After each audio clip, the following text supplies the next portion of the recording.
কিছুদিন আগে অনার্স তৃতীয় বর্ষের পরীক্ষার ফলাফল প্রকাশিত হয়েছে। তো এই পরীক্ষায় অনেকেই একটা সাবজেক্ট দুইটা সাবজেক্টে ফেল করেছো। তো এই ফেল যাওয়া সাবজেক্টগুলো কিভাবে খাতা পুনর্মূল্যায়ন করবে কিংবা খাতা কল করবে সেইটা আজকে দেখাবো। তুমি তোমার নিজের মোবাইল দিয়ে খুব সহজে এটা করতে পারবে। প্রথমে মোবাইলের যে গুগল অ্যাপস আছে ওটাতে ক্লিক করব। এখানে সার্চ বারে সার্চ দেব nu.ac.bd, এটা লিখে সার্চ অপশানে ক্লিক করব। কিছুক্ষণ অপেক্ষা করার পর এরকম একটা ইন্টারফেস আসবে।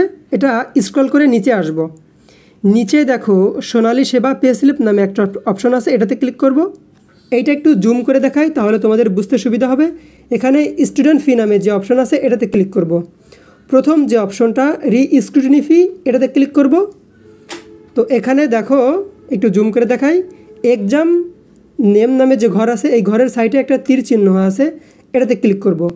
প্রথম যে third year honours answer sheet reevaluation fee, এটাতে ক্লিক করব।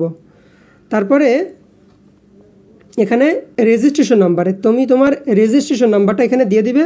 তারপরে সার্চ অপশনে ক্লিক করব। দেখো যে ফুল নেম, আমি আমার নামটা এখানে দেখতে পাচ্ছি।